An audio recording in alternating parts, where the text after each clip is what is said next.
Didn't want to scare him. Ladies and gentlemen, boys and girls, pimps and simps, welcome back to The Mac Life, the #1 podcast here in the world. We're back for episode 122.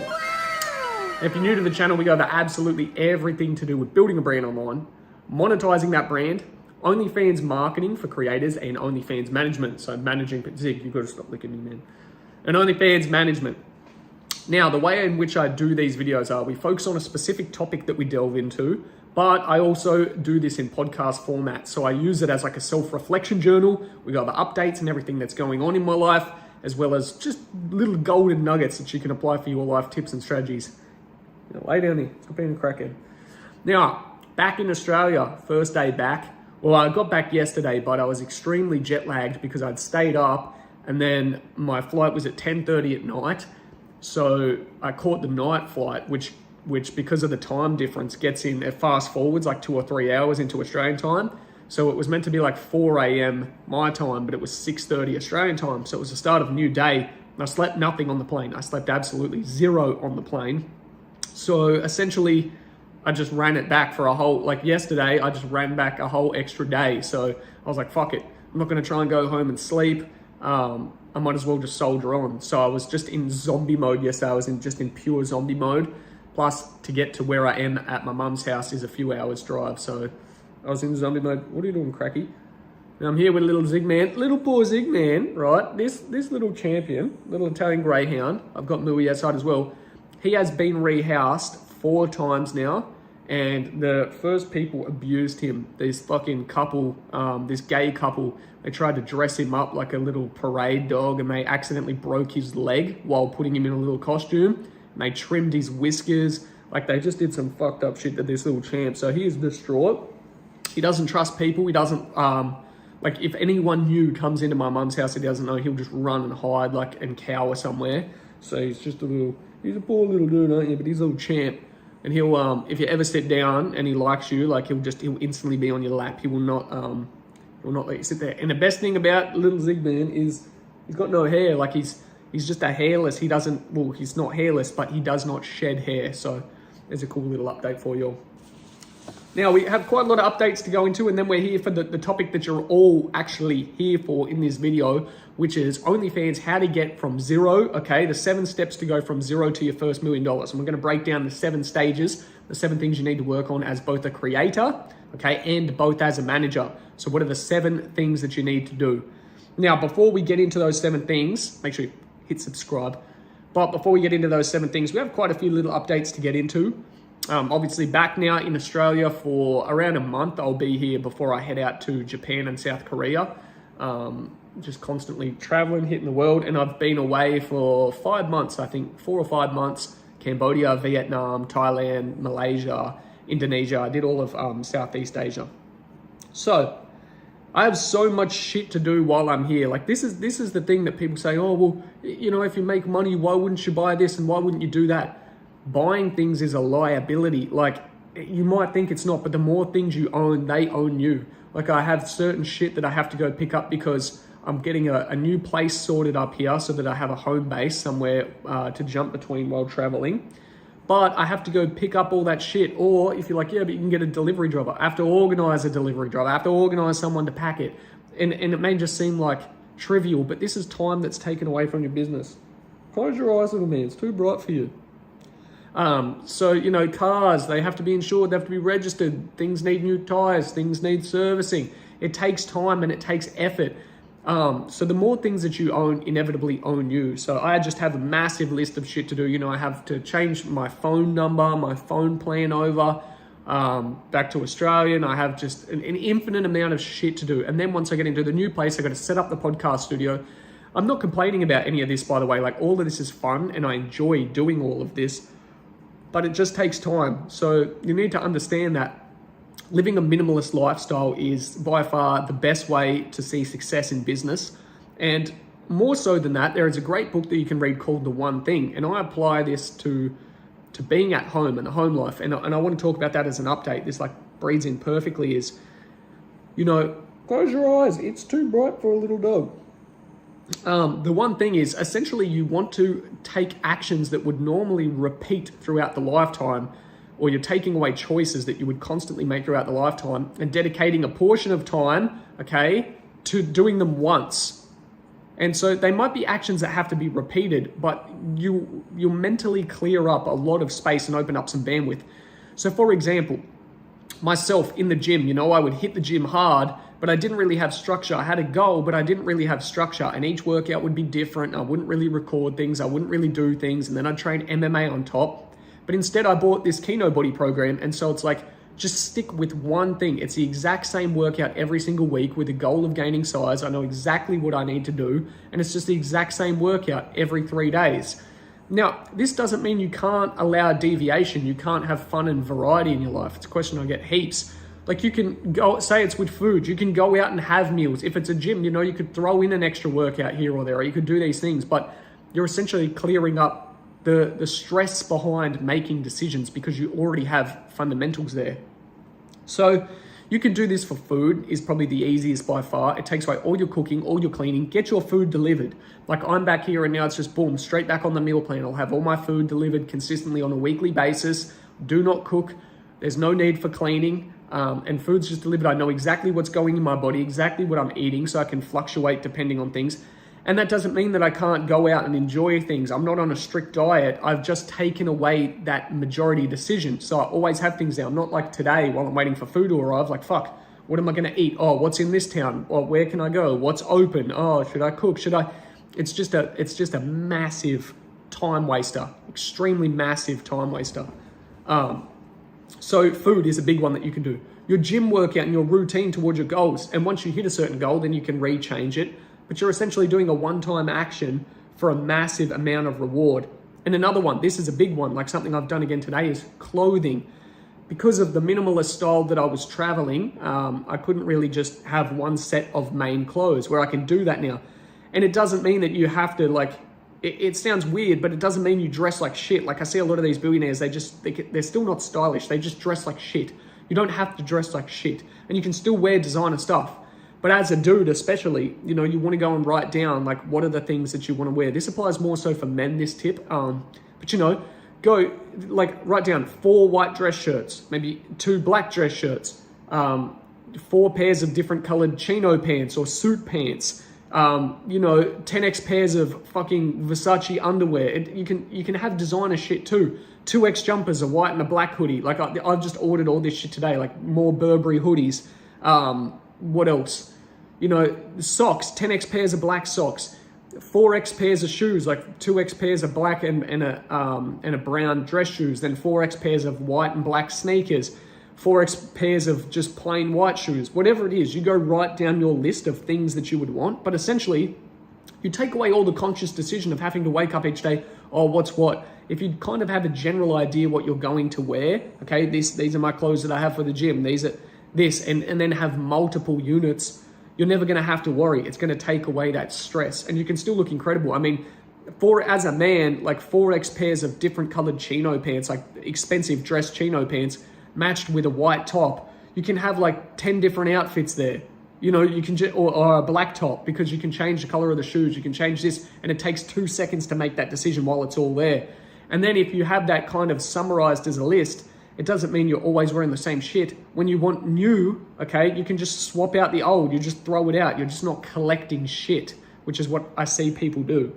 And then if you want to be fancy, you can add in different watches or different jewelry or whatever it is and style it up.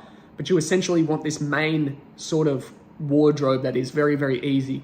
And if you don't know what that is or what you want to wear, that's your job. It's called The One Thing. Read that book, The One Thing, and then you can use that for everything. Use it for gym, use it for food, use it for clothing. And essentially, all the cognitive space that we're saving, you don't realize, because it's not like, oh, you just make the decision in the morning. You will have these lingering thoughts in your head, and you don't really realize that you have them until you start really paying attention. You might be like, oh, thinking about wanting to get new shoes, and it pops up in your head 6 or 7 times a day, and that's distracting you from business. You want to have an essential, you essentially want to have a large amount of time undivided to business, and the more shit that you have clogging up, okay, it's just gonna chip away. So anyway, I'm back in Australia today. I have all my family coming over. I'm at my mum's house, but I have like my sister coming over with my new nephew. We have all aunties and uncles, and I'm big into family. And Yeah, and then thinking of family, this is definitely not a religious podcast in any means. But when I was reflecting on things and I was looking over things, I like to research heavy. You look at the 10 commandments and the bottom 6 are so applicable to really living like an incredibly good life. Not in terms of if you don't do them, you're going to go to hell or any bullshit like that. But essentially, if you want to take away stress, and this applies to the one thing, you want to take away 99% of stress in your life, just enact on those 6 things. No lying, stop being envious of what your neighbor has, which is, they're essentially guidelines for success. Focus down on your own shit. Don't lie, be valuable, be trustworthy, do what you say you're going to do. Don't cheat, don't break relationships with people. Don't cheat on, the promises you make to others and the promises that you make to yourself. It doesn't just have to be adultery, but, don't cheat on the promises you make to yourself. Don't murder, obviously. Don't try and intentionally cause harm to others. Be forgiveful. These things are like really good guidelines to look at if you want to be more successful. And like I said, this isn't a fucking religious thing, but they're essentially guidelines to success. So read over them. Next, the benefits of like living out here, which is where I'm going to set up a place. I'm in a very isolated town. There's not many people. You go for a walk, there's absolutely no one. It's very bush area. It's very rural. But this is the way to success. Trust me on this. If you're in a city where you're constantly dealing with people in and out, new people every day, it is chaos. And so I think now I have mastered it. You essentially need a rural area where you have your home base, you have your diet down in place, you have, I'll be setting up an insane podcast studio. I'll be tailoring the house perfectly the way I want it. But then you can dip out and travel. You can travel to different countries. You can do, when you need spurts of excitement, you can travel to different countries and learn things. You can dip out, dip here and there, but having this isolated environment, it gives you time for reflection. It gives you time, and it's really the simple things that I've realized that I enjoy most. Like sitting here, with a little Zig man, sitting out by the fire with my other dogs, having times in isolation, playing the guitar, thinking to yourself, and then working on your business, working at, like, there is a small gym here now that's inside a fucking post office. Like, it was an old post office that's been opened up and turned into a gym. Fuck, this light's bright today, it's gonna blow my eyeballs out. But essentially, like, this is how you want to set up. And, some people might like the busy life, but if you want to see rapid success, you want to be isolated, dedicated, motivated, caffeinated, and then you want to travel when you need to. Last 2 things. Essentially, I'm about to be verified on Instagram. Go to the post. You can see now they're just flooded with verified Instagram accounts, which is the last thing. And then all I need to do is update my bio. So then we should be fucking verified. Finally, baby. Finally. This has been like 6 months I've been talking about this. So it'll feel rewarding to see that little blue tick next to the Mac. And then the last update is like I'm taking over YouTube. Just look at how I'm taking over. I'm taking over all the terms for Onlyfans, and I'll continue to take over all the terms for Onlyfans. And when Onlyfans 2.0 comes out, it's going to be so limited, and I'm only going to cap it to people in the hive. It's going to be fucking insane. So that's pretty much it for updates. Now let's get into the 7 stages. And before we do, make sure you hit subscribe, because I drop Onlyfans banger content out every single day. Potties every single day. Like, I remember not that long ago, I put up the 100th podcast special. I had so many people like, that's fucking insane. You're at 100 already. You should feel so proud. We're already at 122. So it doesn't seem like much. And I said I was there for 101, straight back the next day. We're here for episode 101. We don't sleep. And then all of a sudden it's 122. And then all of a sudden it'll be 154. And then it's 176. And then it's the 200th special. Then it's the 250th.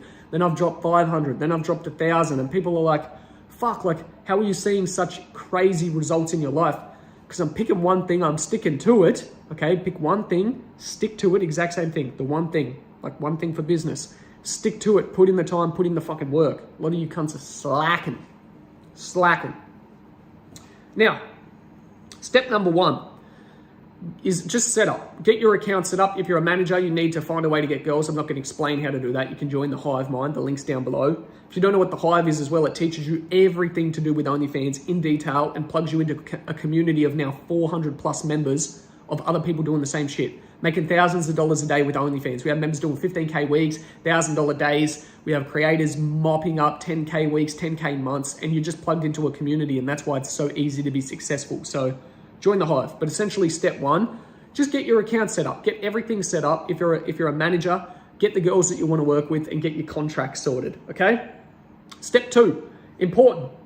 Have an exit strategy. If you don't have a goal that you're working towards, okay, you're not going to ever succeed, because a sailor with no destination in mind has no favorable wind. Look at this cold weather. One day back, it's already hit me. Now, I really want to break that down into how to be successful. And this is kind of a two-parter step. It's about managing expectations. So when you break down the unit economics of $1 million a year, it's roughly you need to make $2,800 a day. And I talk about pricing in every other video, so I'm not going to mention it too crazy, but I want you to think about this. What would be easier? To make 100 sales a day at $28, or just make 28 $100 sales? What would be easier, do you think? And if you've gone with 100 sales at 28, you're fucking retarded. Go watch the other videos, okay? It's a lot easier to just make the 28 sales at $100 a day. Now, let me break it down again. What about, let's just say you needed 10 orders a day, roughly, at $300. And that's a little bit more, but you only need 10 orders a day at $300. That would make you $1 million a year. If you just get 10 orders at $300 a day, you're making $1 million a year. This is the importance of pricing and charging a premium. I'm not going to break it down fully, but you need to charge a premium. Now, the next part to this, because I said it's a two-parter, is managing expectations. This is a reason why a lot of you fail, is you think, fuck, well, that's still hard. You know, $300 is going to take time. I have to build up an audience. You know, it's going to take me a lot longer. It's because you're trying to rush the process. You're trying to become a millionaire within fucking a month. You're fucking lazy. That's laziness. You don't want to put in the work. You don't want to put in the time. If I could guarantee you're going to be a millionaire, you'd damn well do it, even if it took you 10 years. So manage your expectations. If you're still working and doing something else and this is on the side, okay, think about it like this. Rather than saying, I'm going to make $1 million in my first year, think about it like this. To do that, you need to make 10 $300 orders a day or 100 $28 orders. It's not going to happen. But you might get the 10 $300 orders. But let's make this even easier. How about instead of trying to become a millionaire year one, you say, okay, I'm going to do it over the space of 3 years. I'm going to accumulate $1 million. You can divide that number now by 3. You don't need to make 10 $100 orders a day. You only need to make 3 a day, or 3.3. That's all you need to make a day is 3 orders for the next 3 years. You just hustle down, you make 3 orders a day. You're a millionaire. Okay, let's put it over 10 years. Instead, 1 order a day. 1 order a day is all you need to get. You only need to get to the stage of 1 order a day. Now, I guarantee you it's going to come a lot quicker than that if you focus with that higher level of patience, because it's not really the patience, because I don't like the word patience, but it's about picking one thing and sticking to it for 10 years. When you do that, you become an expert, and what will happen is a lot quicker than 10 years, you'll get to the stage where you're turning over 7 figures, and then you'll be turning over 7 figures a year. But it really comes in the later stages. It comes where the 99% of people drop out and you get into that 1%. In anything. It could be Onlyfans, it could be e-com, it could be copywriting, or whatever the fuck you want to learn, YouTube, but it's about putting in the goddamn work and putting in the goddamn years. There's too many lazy cunts watching these potties. Too many cunts not in the hive, join the hive. Okay, so step 3, we've gone over 1 and 2, which is get verified, get your account set up, know your exit strategy, okay, set your expectations. And then 3, understand value. All the business is just an exchange of value. I break this down in the hive heavily, but you need to provide value. And in the OnlyFans business, that is a genuine connection with someone and a climax. That's it. That's all you're providing. There's different ways to do that, but that's all you're providing. Step 4, marketing. Okay, short-term marketing. You need to know the most effective way to short-term market. Now, I'm actually going to give this to you right here, right now. Okay, in today's world, at this current time, the easiest way is to buy 10 cheap phones, 10 cheap number SIM cards set up, 10 Tinder Gold accounts in 10 different locations and sit there all day swiping. Match with cunts, send them to Snapchat. I've explained why Snapchat many, many times. It's a sexy feeling platform. It's the expectation that you're gonna send them raunchy content already, because that's what takes place in the flirting area of Snapchat. They're messages that disappear, and it makes people feel secure and safe because their messages disappear. That's where you're gonna market them and send them your Linktree page to OnlyFans.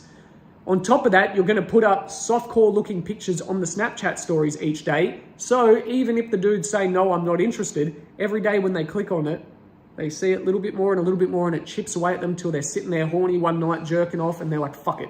Let me dip in for one subscription, one picture, okay? And then that goes into stage 5, which is understanding long-term marketing. Not every sale is straight away. In fact, 90% of sales take 7 or 8 interactions, 12 interactions, 20 interactions before they buy. You need to understand that sales is a long-term game as well. And that's why Snapchat works so well. You get people that are viewing your stories for an incredible amount of time. They build this connection. And on top of that, you need to be posting on TikTok long-term. You need to be collecting data. I break all this down in the Hive and in 2.0. So I'm not going to break it down here. This is just an overview video. But you want to be collecting data long-term. You want to be on TikTok. You want to be on YouTube. Okay, that's the long-term strategy. Building an audience is essentially it. Number 6, mindset of overcoming obstacles. If you don't have this mindset, you'll never succeed because strategies change daily. Onlyfans might decide, hey, fuck it, we are serious about banning adult content and we're going to get rid of adult content. And you're like, oh my God, I'm fucked. No, improvise, adapt, and overcome. Move to a new platform. Create your own website. Yeah, but the conversion rates are higher. Shut the fuck up. Get to goddamn work. Complaining about something bad happening does nothing except make you look like a little bitch. Whether you're a man or a woman, if you sit around and complain about bad shit that's happened to you, no one gives a fuck. No one cares, and it doesn't improve your situation at all. Everyone has shit happen to them. Someone's mother just died. Someone's fucking got cancer. You're going to sit around and complain, or you're going to actually dedicate that time to working towards a solution. Any wasted second, okay, that you're not working on improvising, adapting, and overcoming increases the likelihood that it will be a catastrophe, or more so of a catastrophe. Get to goddamn work. Step 6, rewatch that one again. I've said step 6 twice because rewatch it again. Stop being a little bitch. Get the mindset that I'll improvise, adapt, and overcome. And then number 7, you do these things, you're on your path to $1 million at OnlyFans. Number 7 is you need a community of people who are dedicated as well. You look at any fitness industry. This is why CrossFit is so wildly successful and such a cult movement. Anyone else who goes to the gym, unless they're in competition and they're competing and they find their circle very quickly, people drop in and out of the gym because they join and they chat with people, but everyone's kind of working on themselves and working on their own goals, and they lack that sense of community. The things that go well in gyms, the things that have the most level of success rate are the challenges, the 12-week challenges, all these things, because it builds mini community, and mini communities hold you accountable. That's why I've created the Hive Mind. It's for OnlyFans. It's our community for OnlyFans, for e-commerce, for people that want to hustle, that make money online. We've got 400 other creators in there making money, 400 other managers in there making money. You plug yourself in, you see that others are succeeding each day, and it's a constant reaffirmation that, hey, this can be done. And when an obstacle or something pops up, instead of you needing to try and figure it out on your own, you post in the group, hey guys, hey lads, hey girls, I'm encompassing this problem at the moment. What can I do to overcome it? Has anyone else had it? Boom, you get 20 other people's feedback instead of needing to test.